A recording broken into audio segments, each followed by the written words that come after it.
Hi everyone, this is Josh Broney from the Times' Culture Desk. I'm here with the cellist Alisa Weilerstein in the green room at the New York Philharmonic's Geffen Hall. Alisa, could you tell us a little bit about what we just heard?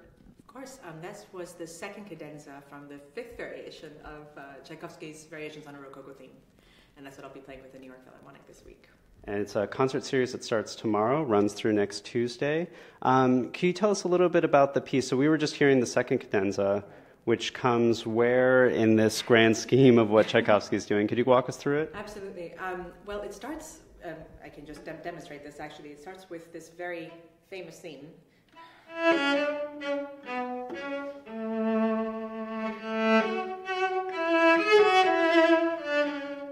So it starts with this theme, which actually follows a lovely introduction by a smallish orchestra. So this is kind of the unusual thing about this piece, that we think of Tchaikovsky as this very big-boned, romantic, ultra-romantic composer, and this is a real tribute to Mozart in a way. So it has a Mozart-sized orchestra and a kind of classical language throughout most of it. And the cadenza that I just played is actually one of the very few exceptions where he kind of breaks this barrier and then kind of becomes himself again, I feel. But anyway, back to the theme. So you have this Rococo theme. Rococo, of course, refers to the time period between Baroque and Classical. So it has, very ornate and you can imagine very ornate kind of courtrooms and court dances. The first variation, I actually always imagined a kind of court jester. It has these kind of funny major seventh leaps in the cello part, which is actually kind of a wonderful. For people who don't know what that is, actually, yeah. Could you show us? So it's this interval. So. So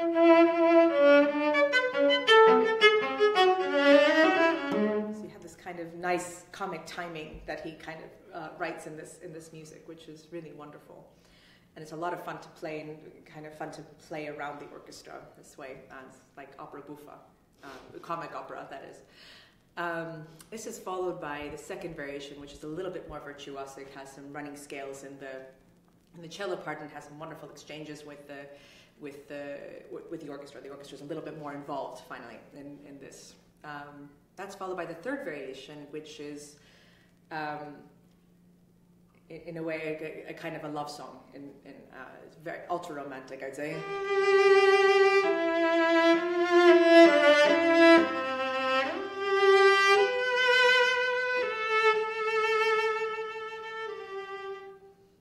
And it's probably the longest variation, actually, of all of them.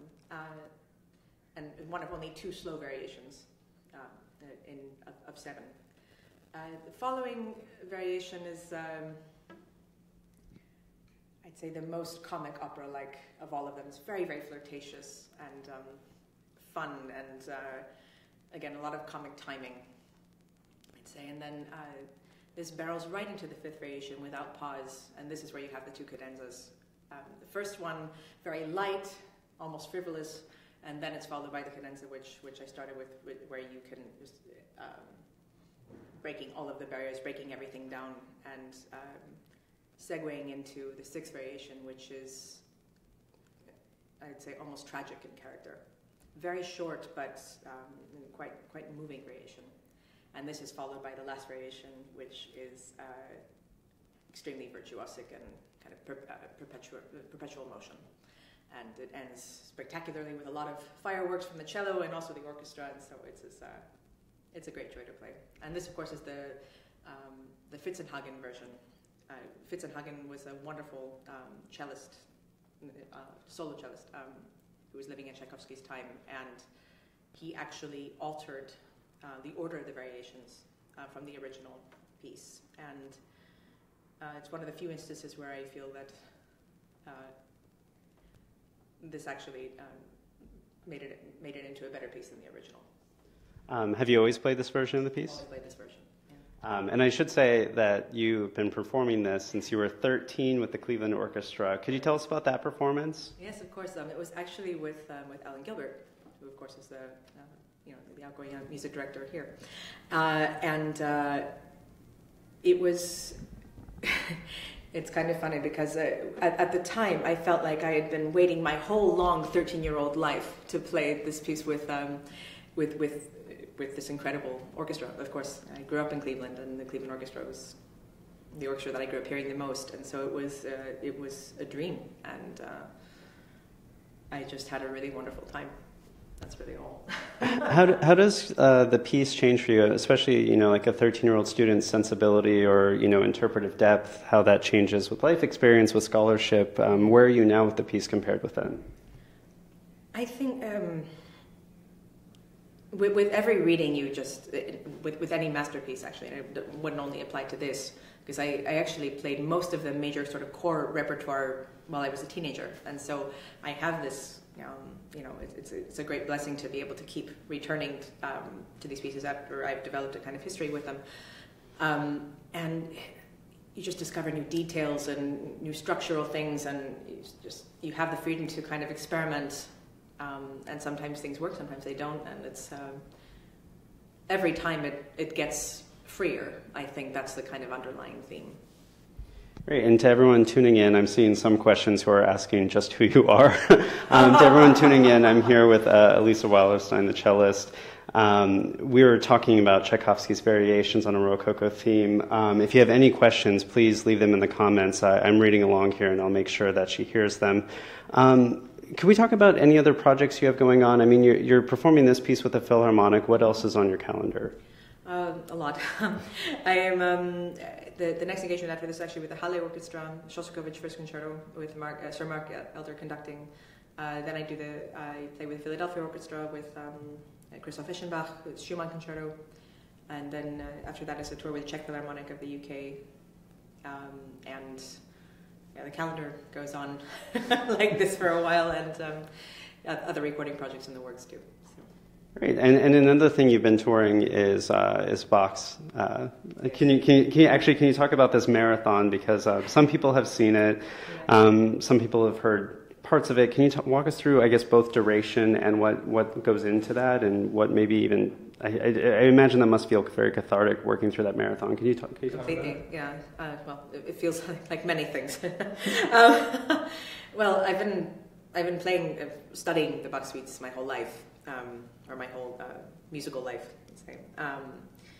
But I very recently started performing all of them in public, and so that's about a 3-hour concert with one maybe 10-minute intermission, then a second 20-minute intermission. That's how I like to space them. And it's amazing, because I actually prefer to play them in chronological order. And starts with this, this tiny rosebud of innocence in the G major suite, and then it just expands and expands and expands until you have this, this incredible symphony in the D major suite, which is probably the richest of all of them. And yes, it challenges you in every possible way, intellectually, physically, emotionally, and afterwards, it's very difficult to describe the feeling. Actually, it's just you feel like everything's been wrung out of you, and yet you feel sort of vaguely unsatisfied because you want to do certain things differently. And in live performance, things don't necessarily always go as you want. And with Bach, I think that all people who study Bach, who play Bach, we always feel like we're not doing justice to it.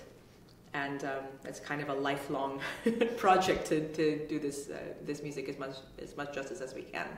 And well, first of all, to everyone who wants to hear more music, you will stay tuned. But more on that, I feel like Bach, especially those pieces, really expose soloists. They're completely exposed. Yeah. And so I was just curious, in a marathon performance like that.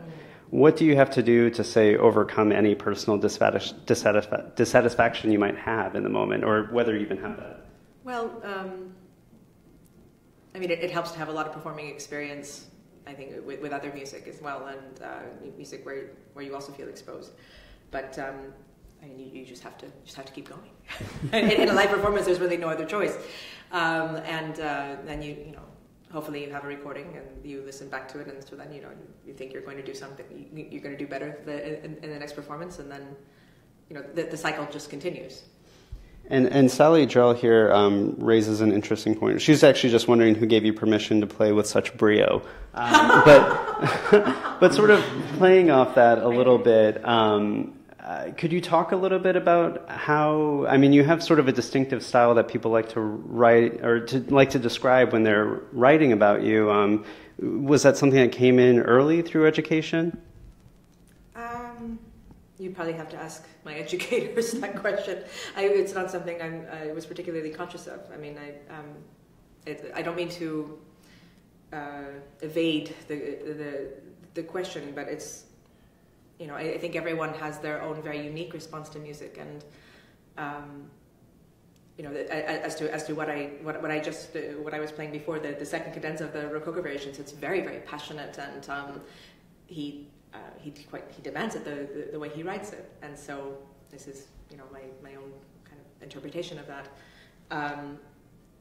But I've always found that when teaching, that when students are fearful or self-conscious, they get in their own way, and it's the hardest thing to be able to overcome your fear, and of technical things going wrong, or if you're not, it's the greatest barrier to really free expression, and so this is what we try to work on while practicing, and also even having chances to practice performing, even if it's in front of a few teddy bears. It's helpful.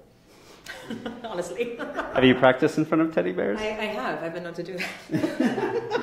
Not for a while, I confess. But yeah.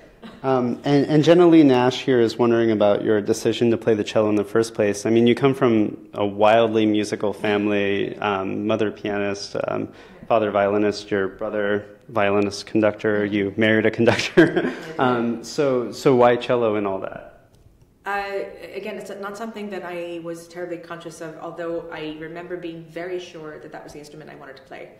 I was 4 when I asked my mother for a cello, and she said, "Well, you're very young," and I said, I didn't really care about that, so I kept asking, and then I got my first cello that made sound. I had a toy one that my grandmother made me about a year and a half before that.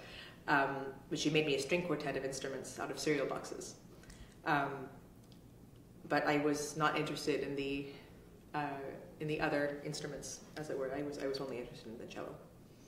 And but now it's still my favorite instrument, and I think that it has the most soulful sound of any instrument on its own, and has the widest range. And so, even though the repertoire is relatively small if you compare it to violin or piano repertoire, I think that it's the most special voice. This is a change, but a lot of people are just really responding to the teddy bears, FYI. And one person even saying that she just loves teddy bears generally. But for the people who really just want to hear you play, someone here suggested that they just pay to hear you. That's one option. We could also play more now. We were talking earlier about the Bach, which is something that you're still touring, as you mentioned. Could you give us a preview? Sure. I'd like to play the Bourrée 1 and 2 from the Third Suite in C major. Thank you so much.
Thank you.